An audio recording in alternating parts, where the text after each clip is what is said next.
네, 오늘 본문의 말씀으로 신앙생활은 행복해야 됩니다 라는 제목으로 우리 신명기 강의 21번째 시간을 함께 나누도록 하겠습니다.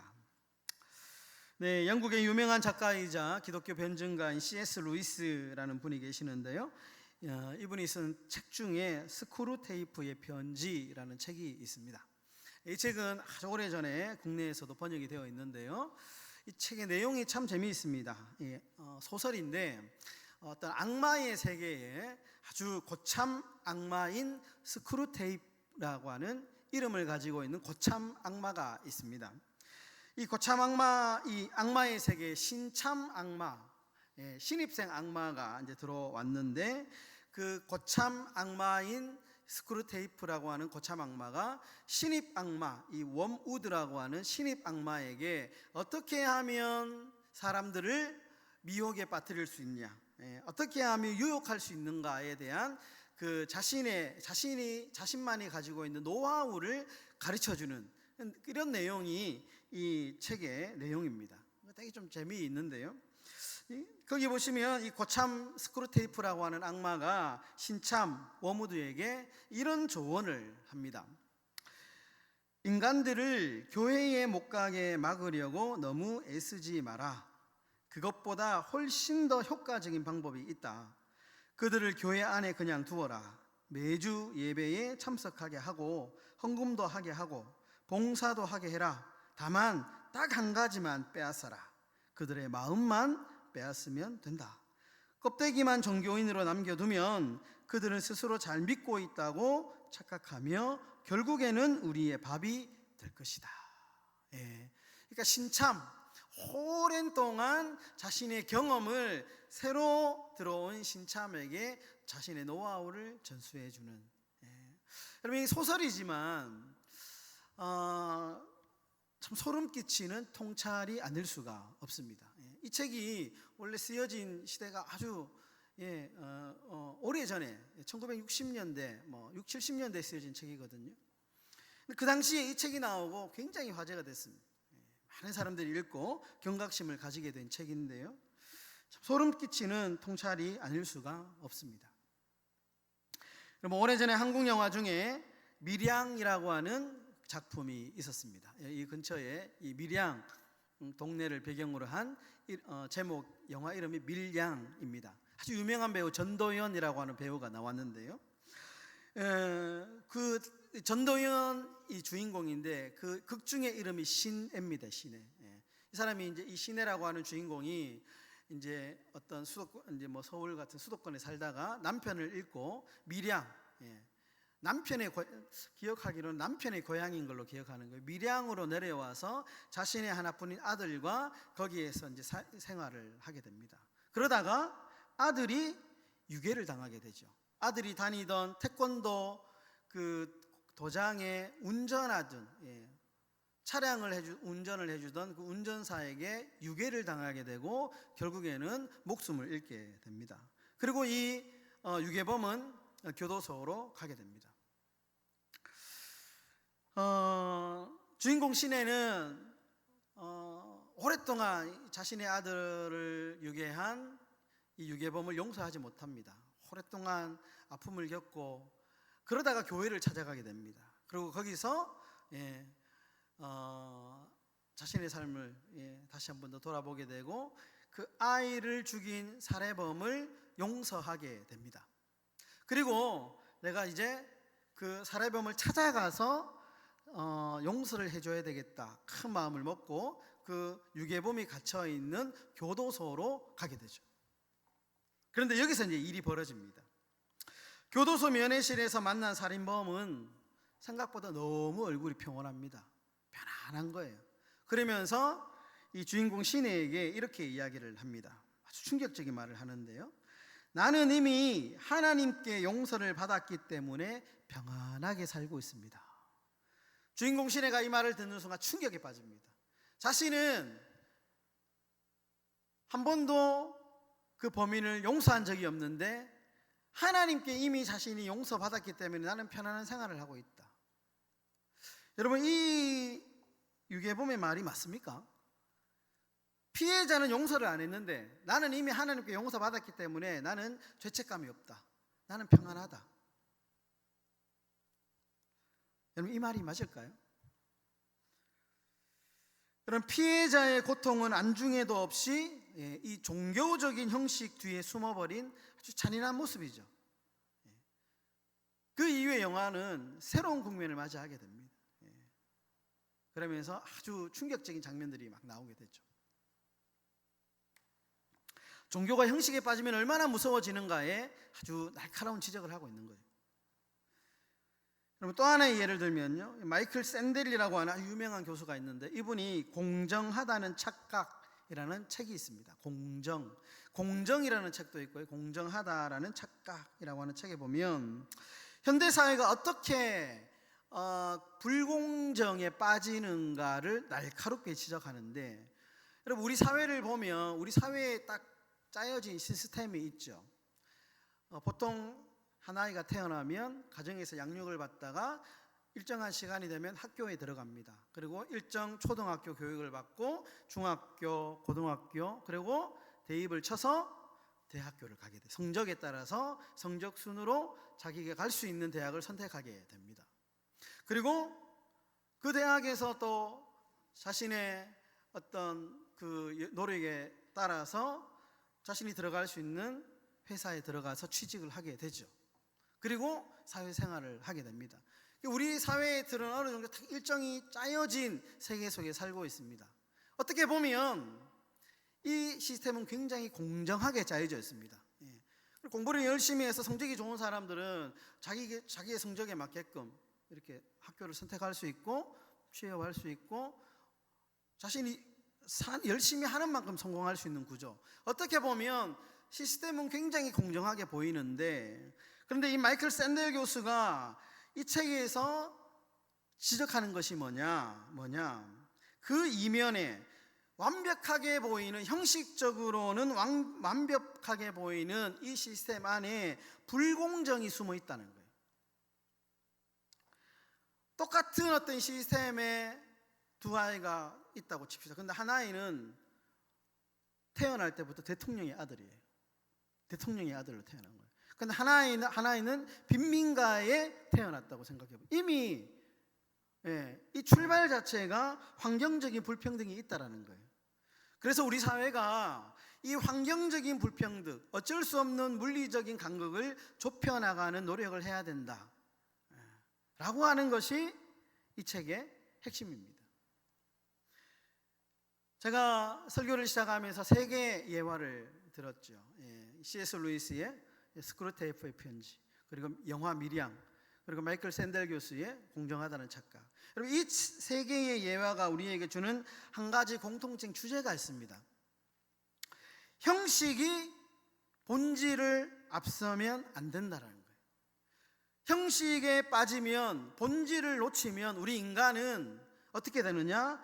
악에 빠지고 오만함에 빠질 수 있다라는 거죠. 그래서 항상 물론 형식도 중요하지만 그 형식이 담고 있는 본질에 집중해야 된다라고 하는 것이 핵심입니다.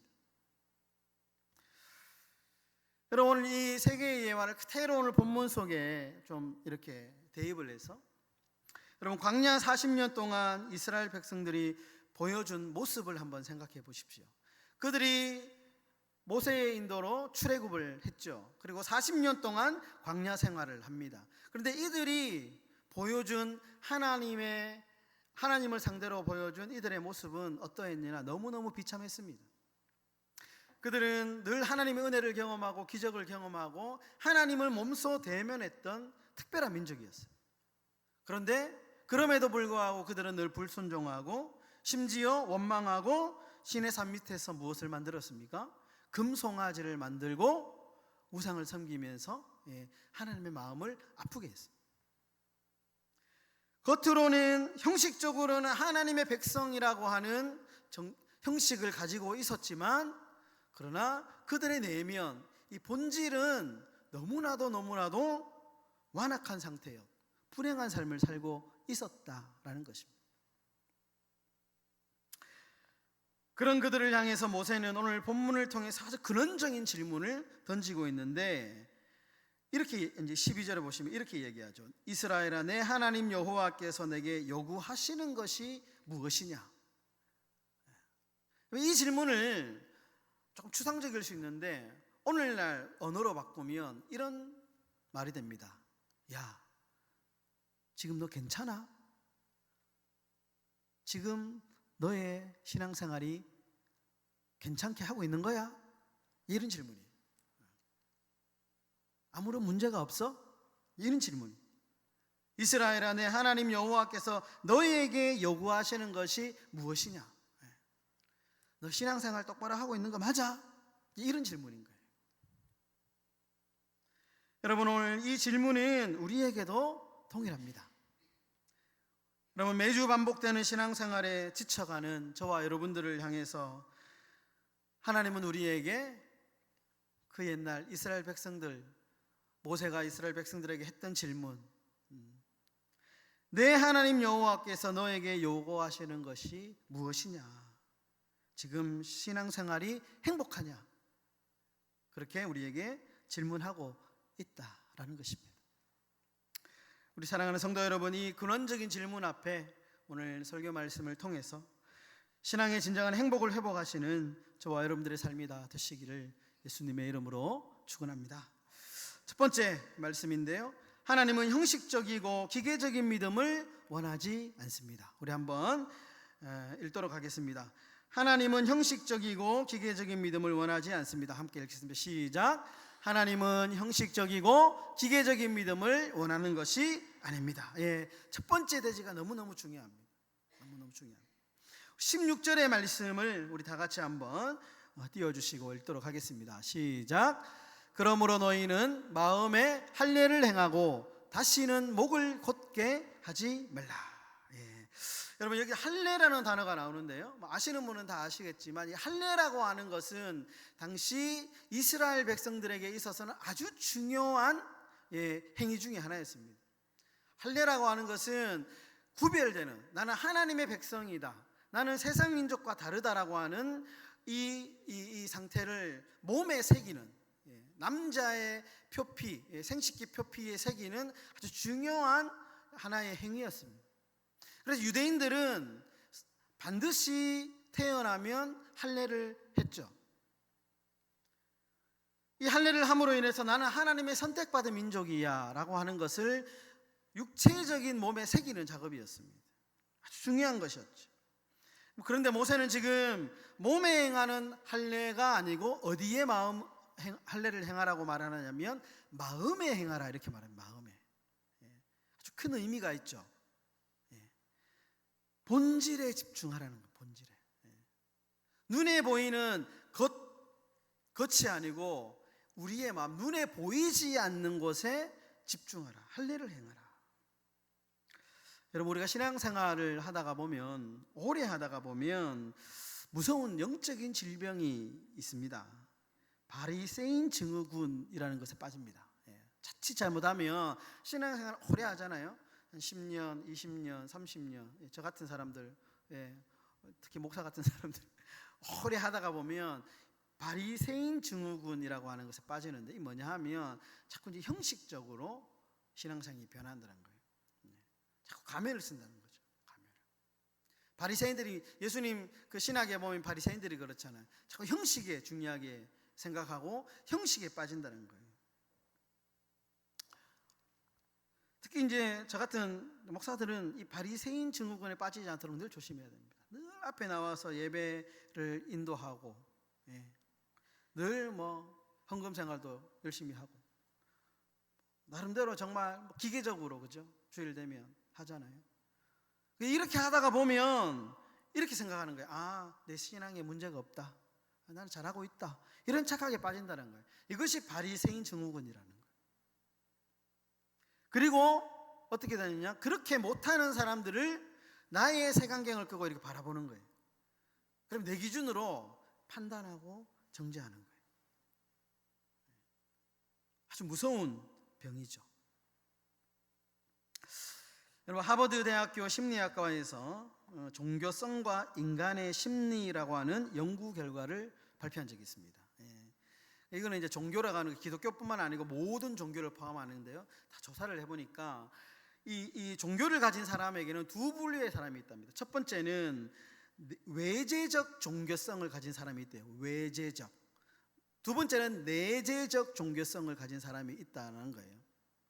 그러면서 각각의 특징을 이야기하는데, 첫 번째 외재적 종교성을 가진 사람들의 특징이 뭐냐? 이 사람들은 자신의 종교적 이 종교를 가진 이유가 뭐냐?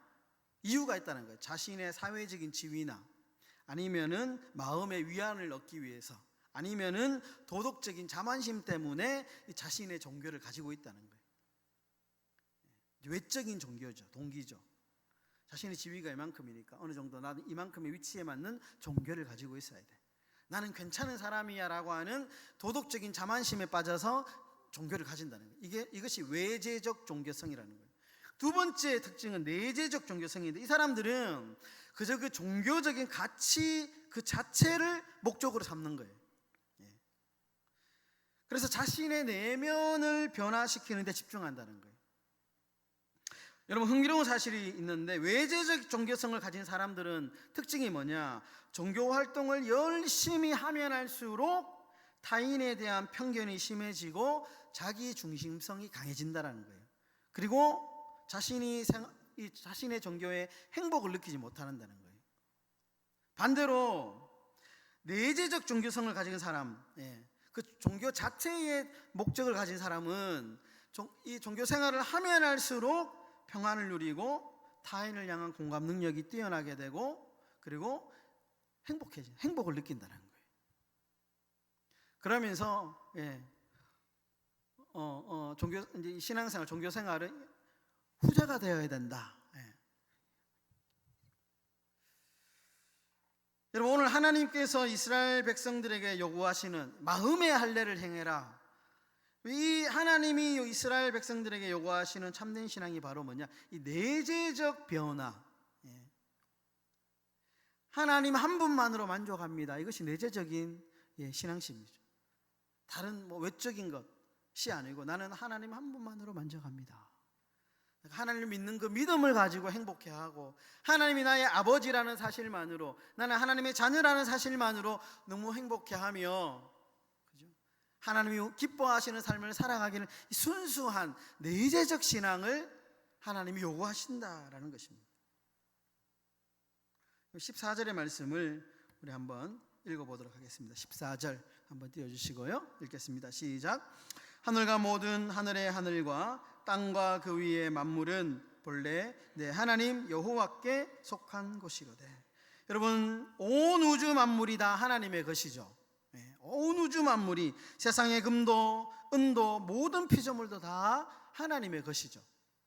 그런 하나님이 부족한 것이 있어서 우리에게 돈을 탐하시고 우리의 노동력을 착취하시고 우리의 종교적 의무를 부과하는 것이 아니죠. 하나님은 우리에게 종교적인 퍼포먼스가 아니고 상한 심령과 진실한 마음을 원하신다라는 겁니다. 하나님의 부족해서 우리에게 그런 것들을 요구하는 거 아니다라는 거예요. 여러분, 사랑하는 성도 여러분, 우리가 이 말씀 앞에서 우리의 모습을 한번 살펴봐야 됩니다. 우리의 예배는 어떠냐? 우리의 믿음은 어떠냐? 혹시 너무 신앙생활을 오래돼가지고요, 그냥 습관대로 아무런 감격 없이 하나님을 만나는 이 예배의 자리에 앉아 있지는 않은가? 여러분, 죄송하지만 그런 신앙생활은 결코 행복하지 않습니다. 결코 행복하지 않습니다. 하나님은 우리의 겉포장지를 벗기기를 원하십니다. 마음의 할례를 행하라. 바라기는 여러분, 우리의 고집의 가죽, 자존심의 가죽, 형식주의의 가죽을 말씀의 검으로 베어버리고, 정말 우리의 신앙생활이 참 행복한 신앙생활, 기쁨의 신앙생활 되실 수 있기를 주의 이름으로 축원합니다. 두 번째로, 하나님은 우리가 행복한 신앙생활을 하기를 원하신다라는 겁니다. 행복한. 오늘 12절과 13절의 말씀을 우리 한번 읽어보도록 하겠습니다. 시작. 이스라엘아, 내 하나님 여호와께서 내게 요구하시는 것이 무엇이냐? 곧 내 하나님 여호와를 경외하여 그의 모든 도를 행하고 그를 사랑하며 마음을 다하고 뜻을 다하여 내 하나님 여호와를 섬기고 내가 오늘 내 행복을 위하여 내게 명하는 여호와의 명령과 규례를 지킬 것이 아니냐. 여러분, 하나님이 우리에게 명령과 규례와 말씀을 주신 이유가 뭐냐? 우리를 괴롭히기 위한 것이 아니고 우리의 행복을 위해서다. 행복을 위해서 우리에게 하나님의 말씀을, 법을 주셨다. 그렇게 말씀합니다. 여러분, 마귀는 끊임없이 우리의 귀에 대고 이렇게 속삭입니다. 하나님의 말씀대로 살면 피곤하다. 주일에 교회 가느라 쉬지도 못하고 아까운 물질 헌금해야 되고 내 마음대로 하고 싶은 것도 못하는 것. 신앙생활은 네 자유를 제한하는 감옥이다. 늘 우리를 유혹에 빠뜨리죠. 여러분, 정말 그럴까요? 여러분, 말씀대로 살면 우리가 감옥에 갇혀있는 그런 억압된 삶을 사는 것일까요? 여러분, 철길 위에 달리는 기차를 한번 떠올려 보십시오. 기차는 얼핏 보면 철로 위에서만 달릴 수 있습니다. 언뜻 보면 철로 위에만 달릴 수 있는 기차를 보면 아이고 안타깝다 이렇게 생각할 수 있잖아요. 그 기차가 마음껏 도로도 달리고 하늘도 날아다니고 얼마나 좋습니까? 여러분, 그런데 기차가 그렇게 마음껏 달릴 수 있는 이유는 뭐냐? 선로 위에 있기 때문에 그렇게 자유롭게 달릴 수 있는 것이죠. 기차가 만약에 레위를 탈선하면 도로에 달리고 싶다가 도로로 나간다거나 하늘로 날고 싶다고 하늘로 날아가 버리면 기차는 어떻게 되겠습니까? 탈선하게 되죠. 파멸하게 되는 것이죠. 그러니까 여러분, 기차는 레일 위를 달릴 때 가장 안전하고 가장 빠르고 가장 평안하다라는 거예요. 여러분, 우리 인간도 마찬가지입니다. 여러분, 우리는 언제 평안하냐? 언제 행복하냐? 하나님이 만들어주신 설계도대로 하나님이 만들어주신 안전한 울타리 안에 살아갈 때에 우리의 인생이 가장 행복하다라는 거예요.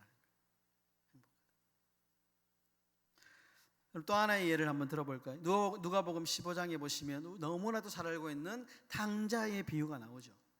둘째 아들이 아버지를 떠나서 자유롭게 살고 싶어서 아버지에게 미리 유산을 받아서 먼 타국으로 도망갑니다. 그리고 그 유산 쓰면서 허랑방탕하게 재미있게 살다가 그 돈이 다 떨어지고 말죠. 결국 어떻게 됩니까? 아들이 망하고 심지어 그 표현에 보면 돼지가 먹는 그 쥐염 열매조차도 먹지 못하는 비참한 생활을 하게 됩니다. 그러다가 자신이 떠나온 아버지 집을 그리게 되죠. 떠올리게 됩니다. 그리고 이렇게 이야기합니다. 누가복음 15장 17절에 보시면 그가 깨달았고 난 뒤에 이렇게 고백하죠. 내 아버지에게는 양식이 풍족한 품꾼이 얼마나 많은가. 나는 여기서 줄여 죽는 거냐. 비로소 깨닫게 되는 거예요. 행복은 어디에 있느냐? 내가 아버지를 떠나서 내 마음대로 살아갈 때에 그것이 거기에 행복이 있는 게 아니고 아버지 품 안에 아버지의 그늘 아래에 있을 때가 가장 행복했고 풍족했구나를 깨닫게 되죠. 깨닫게 됩니다. 우리 사랑하는 성도 여러분, 믿음의 울타리 안에 있을 때 우리가 가장 행복합니다. 말씀의 울타리 안에 있을 때 우리가 가장 행복합니다. 여러분, 우리가 말씀을 떠나고 신앙생활을 떠나면 행복할 것 같죠? 전혀 그렇지 않습니다. 잠시는 너무 기쁘죠. 내 마음대로 할 수 있으니까. 그러나 결국에는 그 길은 불행의 길이고 멸망의 길입니다. 우리 사랑하는 성도 여러분, 믿음의 울타리 안에서 행복한 신앙생활을 하시기를 주의 이름으로 축원합니다. 우리 앞뒤 좌우로 이렇게 인사하겠습니다. 행복하게 신앙생활 합시다. 인사하겠습니다. 행복하게 신앙생활 합시다.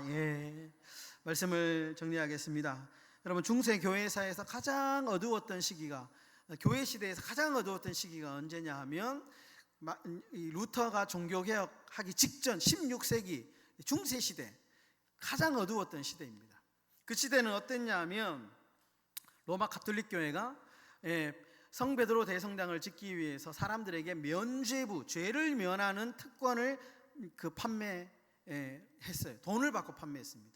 그래서 어떻게 얘기했냐면 헌금함에 동전이 짤랑하고 떨어지는 순간에 영혼이 연옥에서 천국으로 올라간다, 이런 궤변을 들어놓았습니다. 돈을 벌기 위해서 죄를 사하는 권세를 팔기 시작했어요. 이 참담한 형식주의의 반기를 들고 일어난 것이 루터의 종교개혁입니다. 루터는 이렇게 외치죠. 오직 의인은 믿음으로 말미암아 산다. 이 말은 여러분들 이렇게 표현할 수도 있어요.